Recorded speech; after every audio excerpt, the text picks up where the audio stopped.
முதுகு வலியா மூட்டு வலியா கை கால் நீட்ட மடக்க இயலாமையா அறுவை சிகிச்சை இல்லா குணம் ஆயுட்கால நிவாரணம் டாக்டர் ஸ்ரீவர்மா பிசிஆர் மகாராஜா தைலம் அனைத்து மருந்து கடைகளிலும் கிடைக்கும்.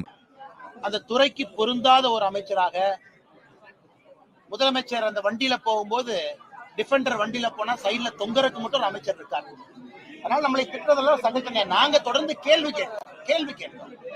எதற்காக தமிழகத்துல சட்டம் ஒழுங்கு சீர்குலைந்திருக்கிறது, எதற்காக பெண்களின் மீது குழந்தைகள் மீது தொடர்ந்து பாலியல் வன்கொடுமை அதிகமாகுது, அந்த கேள்விக்கு யாருமே பதில் சொல்றது. அதனால சேகர் பாபு அவர்கள் வேணா நானே டிக்கெட் போட்டு நான் எங்கெல்லாம் வேலை செஞ்சனோ காவல்துறை கண்காணிப்பாளராக அல்லது டிசிபியா அந்த இடத்துக்கு அனுப்புறேன், நானே ஃப்ரீ டிக்கெட் போட்டு ஒரு போய் சுத்தி பார்த்துட்டு வந்து நான் செய்த பணியை பற்றி அவர் குற்றம் சுமத்துறார். இன்னைக்கு அமைச்சரா இருக்கிறாங்க, மக்கள் வரிப்பணத்துல வாழ்ந்து கொண்டிருக்கிறார்கள், எதுக்கியா வேலை செய்யலன்னா நம்மளை திட்டதான் காலையில இருந்து இரவு வரை அவங்க வேலையா கேளுங்க.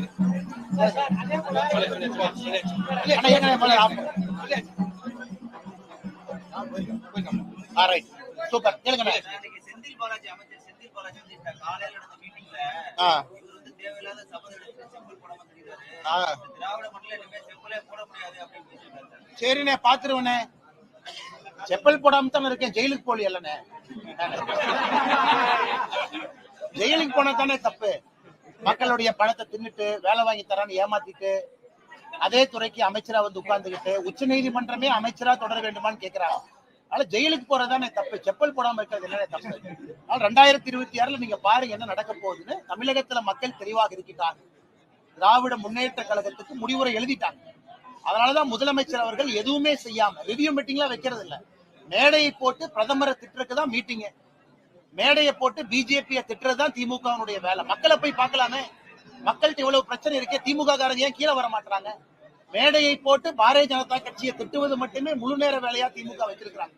அதனாலதான் சட்டம் ஒழுங்குல இருந்து எல்லாம் தமிழகத்துல சந்திச்சிருக்குதுன்னு. அனைத்து கட்சி கூட்டத்தை 5ஆம் தேதி கூட்டியிருக்காங்க. அதற்கு உங்களுக்கு அழைப்புதல் வந்திருக்கிறதா நீங்க தெரிவிச்சிருக்கீங்க. ஆமாங்க ஐயா. அதுக்கு எழுத்துப்பூர்வமாக பதில் கொடுத்திருக்கீங்க. ஆமாங்க ஐயா. எழுத்துப்பூர்வமாக கொடுப்பதற்கு பதிலாக அனைத்து கட்சி கூட்டங்களையும் நேருக்கு நேர் சந்தித்து உங்களுடைய கருத்துக்களை தெரிவிக்க. ஐயா நேருக்கு நேர் போலாங்க ஐயா. இப்ப கல்யாணத்துக்கு என்னை கூப்பிட்டு இந்த கல்யாண மேடையில இருக்கிறோம், முறைப்படி இவங்கதான் மாப்பிள்ள இவங்கதான் பொண்ணுன்னு தெரிஞ்சதுக்கு அப்புறம் கல்யாணத்துக்கு வரேன். அனைத்து கட்சி கூட்டம் எது கூப்பிடுறாங்கன்னு தெரியாம எப்படிங்க ஐயா போறது? அங்க தொகுதி மறுசீரமைப்புக்கும் அதுக்கு எந்த சம்பந்தம் இல்லைங்க ஐயா. தொகுதி மறுசீரமைப்பு நடக்கும் பொழுது தமிழகத்திற்கு எந்த விதமான பாதிப்பும் வராது. அது எப்ப வருதோ வரட்டும். அது 2026 வருதா 29 வருதா மறுசீரமைப்பு. நம்ம தெளிவா சொல்லியிருக்கோம். விகிதாச்சார அடிப்படை பிரதமர் அவங்க சொல்லிட்டாங்க, உள்துறை அமைச்சர் சொல்லிட்டாங்க. இப்ப அனைத்து கட்சி கூட்டம் நாளை காலையில சட்டம் ஒழுங்குக்காக கூப்பிட்டோம். நாங்க போய் அறிவாலய வாசல்ல இருந்து உள்ள போறோம் செக்ரட்டரியேட்டுக்கு. நாளைக்கு காலையில பெண்களுக்கு எதிரான பாலியல் வன்கொடுமை எப்படி குறைக்கிறது அனைத்து கட்சி கூட்டம் நாங்க போறோம். ஏன்னா ஒரு திருமணத்துக்கு அழைச்சாலும் கூட எதுக்கு போகணும்னு தெரிஞ்சு போனாதான் அந்த நிகழ்வு சிறப்பா இருக்கும். 45 கட்சிகளை கூப்பிட்டுருக்காங்க, முதலமைச்சருக்கே தெரியாது. இப்ப 848 சீட்டு வரப்போகுது, தமிழ்நாட்டுக்கு 12 சீட்டு அதுல குறையுங்கிறார். அப்படி இருக்கும்போது எப்படி சொல்றாரு? நாங்க சொன்னோமா? சொல்லல.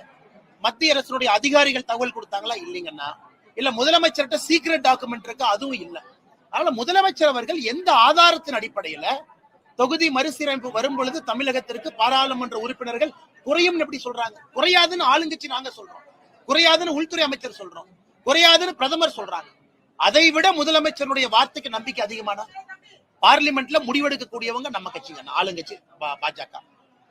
தொகுதி மறுசீரமைப்பு எப்ப வரும் பொழுதோ அந்த குழு போட்டு அதற்கு நல்ல ஒரு முடிவை எடுக்க வேண்டியதும் பாரதிய ஜனதா கட்சி, தேசிய ஜனநாயக கூட்டணி.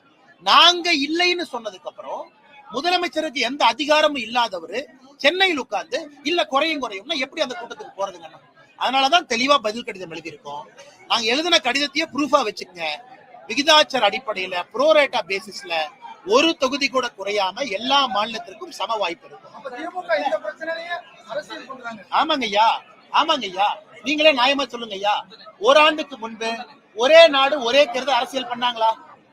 நம்ம ஒரே நாடு ஒரே தேர்தல் எப்ப வருதுன்னு பாராளுமன்றத்துல சொன்ன பிறகு தப்பு சுப்புன்னு இருக்காங்க. இவர்களுக்கு மக்கள் விஷயத்தை பத்தி பேசுவதற்கு நேரம் இல்லை. இவர்களுக்கு அரசியல் பண்ண ஒரே நாடு ஒரே தேர்தல் முடிஞ்சு போச்சா, அடுத்தது தொகுதி மறுசீரமைப்பு, இது முடிஞ்சுதா, இன்னும் 6 மாசம் கழிச்சு சுற்றுச்சூழல் ஏதாச்சும் தூக்குவாங்க. ஆனால் மக்கள் பிரச்சனையை தீர்க்கறதுக்கு கூட்டம் கூப்பிட்டுங்க ஐயா. சம்பந்தமே இல்லாத பிரச்சனை, நம்ம சொல்லாத ஒரு பிரச்சனை, நாம் சொல்வதற்கு நேர் எதிரான கருத்து இருக்கக்கூடிய முதலமைச்சர் தொகுதி மறுசீரமைப்பு பத்தி சொல்றதெல்லாம் பொய்யுங்க ஐயா. அந்த கூட்டத்துக்கு எதுக்கு ஐயா போகணும்? நீங்களே சொல்லுங்க. இலங்கை கடற்படையால் தமிழக மீனவர்கள் படகுகளை வரைக்கும் மீட்கவே இல்லை. அதான் 3வது நாட்கள் உண்ணாவிரத போராட்டத்தை ஈடுபட்டிருக்காங்க. இப்ப நாம நம்முடைய மீனவ சொந்தங்களை சந்திக்க இருக்கிறோம். நம்முடைய வெளியுறவுத்துறை அமைச்சர் ஐயா ஜெய்சங்கர் அவர்கள் 10ஆம் தேதிக்கு பிறகு நேரம் கொடுத்திருக்காங்க டெல்லியில. 10ஆம் தேதியிலிருந்து 15ஆம் தேதிக்குள்ள அண்ணன் கருப்பு முருகானந்தம் அவர்கள் நாகை, ராமநாதபுரம், புதுச்சேரி, காரைக்கால் இந்த பகுதியினுடைய மீனவ தலைவர்களை கூட்டிட்டு போறோங்க. இதுல நாம 2 விஷயத்தை தொடர்ந்து வைக்க போறோம். ஒன்று, இலங்கையினுடைய புது அதிபர் வந்த பிறகு கைதுகள் அதிகமாகிருக்கு. நீங்க மன்னார் பக்கம் போறீங்க, இந்த பக்கம் போனா பிடிக்கிறாங்க. கன்னியாகுமரி பக்கம் போறனாலும் இன்டர்நேஷனல் பார்டர் பக்கம் போனா பிடிக்கிறாங்க. அதுவும் கடுமையான அங்க பெயில் கண்டிஷனை கடுமை பண்ணிருக்காங்க. இதை ரொம்ப ஆக்ரோஷமாக பாரதிய ஜனதா கட்சி சார்பாக நான் ஒரு கடிதமே எழுதினேன். அதற்கு வெளியுறவுத்துறை அமைச்சர் அவர்கள் பதில் கடிதம் போட்டாங்க. இன்னைக்கு நான் முகநூல்ல அந்த கடிதத்தை பதிவு பண்ணிருக்காங்க, பாருங்க. அதுல என்ன சொல்லிருக்காங்கன்னா, இல்ல நாங்களும் கடுமையா பேசணும், பிரதமரும் கடுமையா பேசினாங்க. இந்த மாதிரி மீனவர்களுடைய பிரச்சனையை மனிதாபிமான பிரச்சனையா பாருங்க, சட்டம் ஒழுங்கா இன்டர்நேஷனல் பார்டரா பாக்காதீங்க. அதனால கூடிய விரைவில் குறிப்பாக இந்த இலங்கை கைதுக்கு நாங்க ஒரு முடிவு எடுக்கிறோம். அதே நேரத்துல 2வது கோரிக்கை என்னன்னு அப்படின்னாங்கன்னா, நம்முடைய மீனவ சொந்தங்களுக்கும் கூட, நம்முடைய சொந்தங்களுக்கும் கூட நாம இன்னைக்கு மீனவர்கள் நல்லவங்க, அவங்க மேல தப்பு இல்லை, பாவம் நல்லபடியா போயிட்டு வர்றாங்க.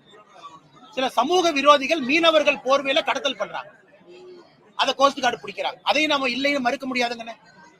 மீனவ சொந்தங்கள் பாவம் 200 ஆண்டு காலமாக எப்படி மீன் பிடிச்சாங்களோ அதே மாதிரி பிடிக்கிறாங்க. இந்த பார்டர்ல எப்பனே வந்துச்சு, 1970 வந்துச்சு, அதை தீவை கொடுத்த பிறகு. ஆனா சில சமூக விரோதிகள் அதை பயன்படுத்தி தூண்டிய விடுறாங்க. அது உண்மை.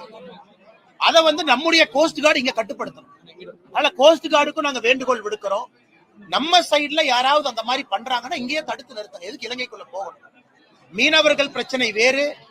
ஆனா மீனவர்களுடைய போர்வையில யாராவது சமூக விரோதிகள் தப்பு பண்றாங்கன்னா அதையும் நாங்க இந்த நேரத்துல கண்டிக்கிறோம். அதே நேரத்துல கடந்த முறை மீனவர்கள் மீது துப்பாக்கி சூடு நடந்ததை பத்தி நம்ம பேசணும். அதற்கு வெளியுறவுத்துறை அமைச்சர் அந்த கடிதத்துல பதில் சொல்லி இருக்கிறாங்க. இலங்கையினுடைய வைஸ் அட்மிரல் அவங்க பதில் கொடுத்திருக்கிறாங்க. அது ஆக்சிடென்டல் டிஸ்சார்ஜ் ஆஃப் வெப்பன், அதாவது வேண்டுமென்றே நாங்க சுடல. சார் கவர்னர் சார் வந்துட்டாங்களா? அண்ணே கவர்னர் சார் வந்துட்டாங்க, டக்குனு முடிச்சுக்கலாங்க. வேண்டுமென்றே நாங்க அவர் சுடல, துறை ரீதியான நடவடிக்கையை நாங்க எடுத்திருக்கோம். Accidental discharge of weapon. So எல்லா விஷயத்தையும் கம்பீரமா நாங்க எடுத்திருக்கோங்கன்னா, எந்த கட்சியையும் விட பாரதிய ஜனதா கட்சி தான் முடிவுக்கு கொண்டு வர வேண்டும் என்று நாங்கள் துடித்துக் கொண்டிருக்கிறோம். நல்ல கேள்வினா. இன்னைக்கு அந்த கடிதம் சமூக வலைதளத்துல பதிவுல பாத்தீங்கன்னா அமைச்சர் சொல்லியிருப்பாங்க, கடைசியா ஜாயிண்ட் ஒர்க்கிங் குரூப் இந்தியா இலங்கை, இங்க 2 அமைச்சர்கள் மீனவர்கள் பேச்சுவார்த்தை 2020 அக்டோபர்ல நடந்துச்சு. நாங்க இலங்கை பிரதமருக்கு சொல்லியிருக்கோம், உடனடியாக ஜாயிண்ட் ஒர்க்கிங் குரூப்பை இந்தியாவுக்கும் இலங்கைக்கும் உடனடியாக கூட்ட வேண்டும் என்று நான் சொல்லி இருக்கின்றேன் என்று கடிதத்தில் எழுதியிருக்காங்க. அதனால விரைவில் அந்த ஜாயிண்ட் ஒர்க்கிங் குரூப் கூட்டுவதற்கும் வாய்ப்பு இருக்குங்க. முன்னாள் அமைச்சர் ஜெயக்குமார் கூட உங்களை காலையில விமர்சிச்சிருக்காரு. அது என்னன்னே புதுசா இருக்குது, காலையில இருந்து நைட் வரைக்கும். என்னன்னே நானு நீங்களே இருமொழி கொள்கையை படிச்சவங்க முன்மொழிக்கு எதிராக கருத்து சொல்றத பத்தி அவர் விமர்சிக்கிறாங்க. அப்படியானே? அண்ணே, நான் படித்த பள்ளியில 3 மொழி இருந்துச்சுண்ணே. நான் படித்த பள்ளியில 3 மொழி இருந்து. என் நண்பர்கள் சில பேர் ஹிந்தி எடுத்தாங்க, என் நண்பர்கள் சில பேர் பிரெஞ்சு எடுத்தாங்க, என் நண்பர்கள் சில பேர் சமஸ்கிருதம் எடுத்தாங்க, நான் தமிழ் எடுத்தேன். நான் 11வது 12வது எல்லாம் எடுத்து படிச்சீங்கன்னா அவங்களுக்கு தெரியாது எல்லாமே. படிச்சவங்களுக்கு தானே அதை பத்தி தெரியும், படிக்காத அரசியல்வாதிகளுக்கு அதை பத்தி தெரியாதுல்ல, சும்மா தான் சொல்லுவாங்க. ஆனால் நான் படித்த பள்ளியில 3 மொழி இருந்துச்சு, தமிழ் ஆப்ஷனலா இருந்துச்சு. நான் தாய்மொழி தமிழ் எடுத்து தான் நான் 11th 12th படிச்சேன். வேணும்னா அவங்க போய் ஸ்கூல் ரெக்கார்டு எடுத்து செக் பண்ணட்டும். இன்னைக்கு நாம் பேசுவது நம்ம காலத்தை பத்தி பேசலாம். குழந்தைகள் அடுத்த கட்டத்திற்கு 3வது மொழி படிக்க வேண்டும் என்று பேசுகிறோம். அவர் என்னை பத்தி சொன்னாலும் நான் பதில் சொல்றேன். நான் படிச்ச ஸ்கூல் எப்படி இருந்துச்சுன்னு நான் சொல்றேன். அதன் பிறகு 26 வயசுல நான் கன்னடம் கத்துக்கிட்டேன், ஹிந்தி கத்துக்கிட்டேன், இப்ப தெலுங்கு கத்துக்கிட்டு இருக்கேன். அதெல்லாம் ஒரு மனிதன் இது ஒரு ஆர்வமா கத்துக்கல என்ன தப்பு, அதுதான் குழந்தையும் செய்யணும். எங்களை பொறுத்தவரை ஒளிவு மறைவு இல்லாம தான் பாரதிய ஜனதா கட்சி இருக்குதுன்னா, நாங்க யாருமே இருமொழி ஸ்கூல் நடத்தல. நாங்க என்ன கருத்தை சொல்றோமோ எங்க நெஞ்ச திறந்து பார்த்தாலும் அதே கருத்து தான் உள்ள இருக்கு. சரியான மும்மொழி கொள்கையில போய் பார்த்து வந்துடுறேன். சாப்பிட்டு போங்க.